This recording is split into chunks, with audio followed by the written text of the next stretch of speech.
오늘 새벽 전북 순창에서 만취한 20대가 몰던 트럭이 가드레일을 들이받아 함께 타고 있던 3명이 숨졌습니다. 운전자와 동승자들은 모두 사촌 관계의 가족이었는데요. 인천에서도 만취 운전자가 몰던 SUV가 사고를 냈습니다.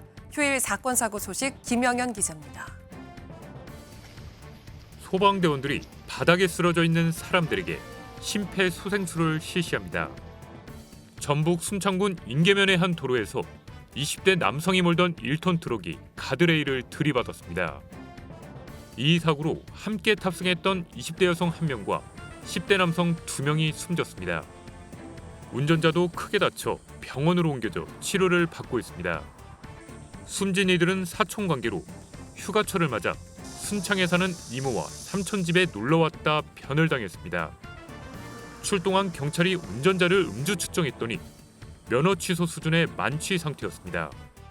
떨어진 건 아니고 편도 1차로 도로인데 가드레일을 들이받고 반대편에 가 있었죠. SUV가 문이 열린 채로 하단에 걸쳐 있습니다. 인천 연수구 청학동에 있는 골목길에서 SUV가 주차된 1톤 화물차와 승용차를 들이받았습니다. 이 사고로 다친 사람은 없었지만 화물차 적재함이 사고 충격으로 열리면서 실려있던 소주병과 맥주병이 길가로 쏟아졌습니다.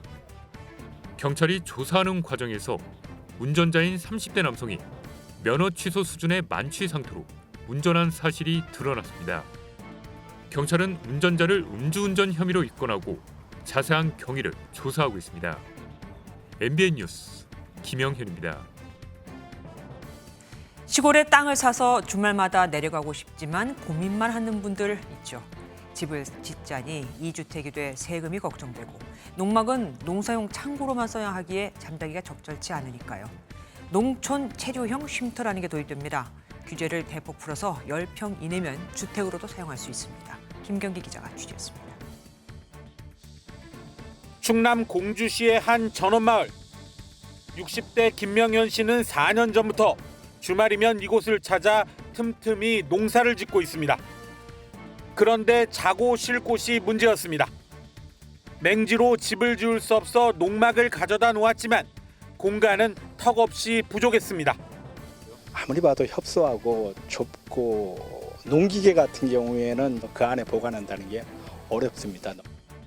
게다가 농막은 농사용 창고를 의미하는 만큼 주거용으로의 사용이 원칙적으로 제한돼 있습니다. 이렇게 데크나 정화조를 설치하면 전체 면적에 포함돼 불법 농막으로 이행강제금을 부과받을 수 있습니다. 오도이촌 등 늘어나는 귀농 귀촌 수요에 역행한다는 지적이 일자 정부가 규제 완화에 들어갔습니다. 먼저 체류형 쉼터 개념을 도입해 본인 소유 농지에 10평 이내로 설치하면 양도세와 종부세 계산 시 주택수에서 제외됩니다. 방과 거실 등 1.5룸 형태의 설계가 가능해지는데 데크와 정화조, 주차장도 설치할 수 있습니다. 기존에 사용 중인 연면적 20제곱미터 이하 농막에도 데크와 정화조 설치가 허용됩니다. 오는 12월까지 농지법 하위 법령을 개정하여 연내 가설 건축물 형태의 농촌 체류형 쉼터를 시행할 수 있도록 하고, 정부는 가설 건축물이 화재에 취약한 점을 감안해 도로변 농지만 쉼터를 허용하고 소화기와 화재 감지기 설치를 의무화할 방침입니다. MBN 뉴스 김경희입니다. 현직 경찰관이 영업을 마친 노래방에 몰래 들어갔다 주거 침입죄로 붙잡혔습니다. 그런데 이 남성의 DNA를 분석했더니 13년 동안 미제로 남아있던 강간 사건의 범인이었습니다. 경찰 신분을 계속 유지하며 이 같은 범죄를 저질러 왔다는 점에서 매우 충격입니다. 현지호 기자가 단독 보도합니다.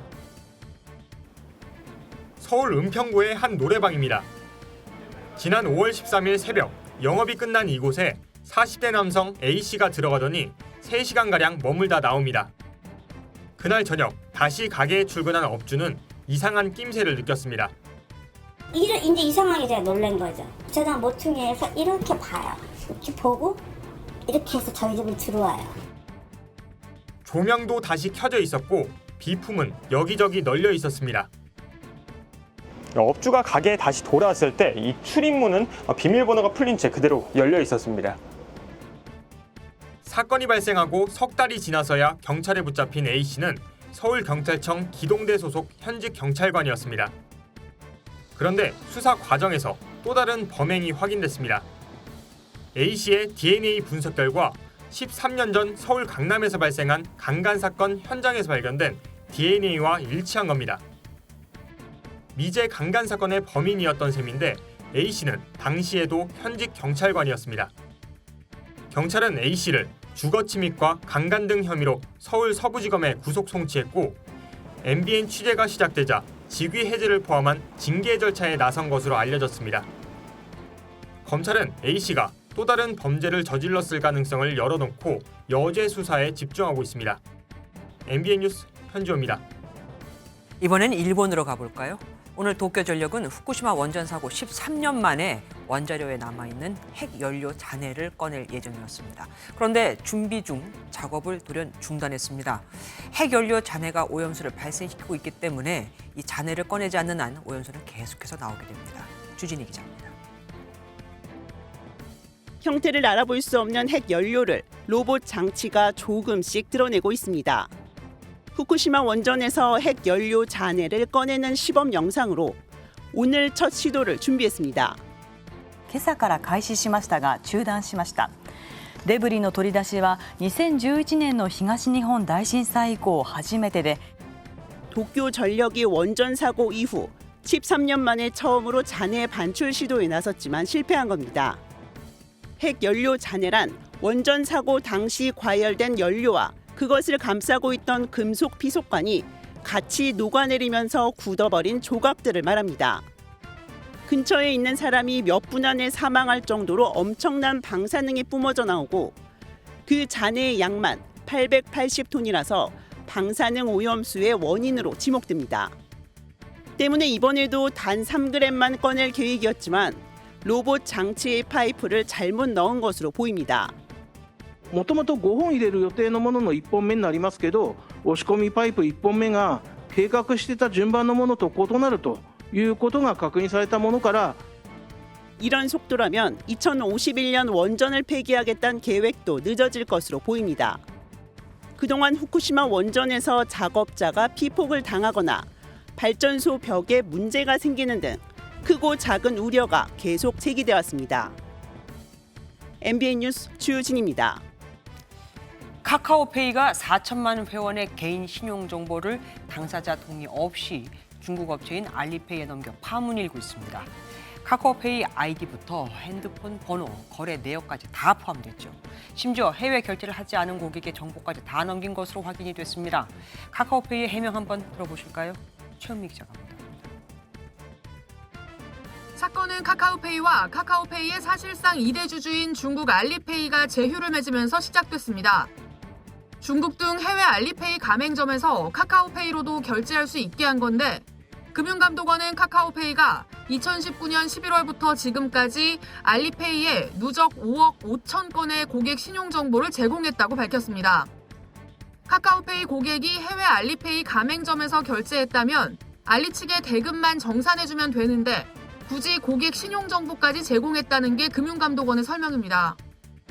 알리 쪽으로 카카오페이는 정산만 해주면 되는 역할이거든요. 그렇게 돈을 보내줄 때 정보를 줄 필요는 없어요. 카카오가 알리페이의 거래 정보뿐 아니고요. 개인 신용 정보를 이게 필요하지도 않는데 보낸 게 문제입니다. 이와 별도로 카카오페이는 애플 앱스토어에서 알리페이를 통해 결제할 수 있게 하기 위해 2018년부터 지금까지 총 542억 건, 누적 4,045만 명의 정보를 알리에 넘겼습니다. 카카오 계정 아이디와 핸드폰 번호, 이메일은 물론 주문 정보와 카드 거래 내역까지 포함됐습니다. 애플을 이용하지 않는 고객 정보도 넘겼습니다.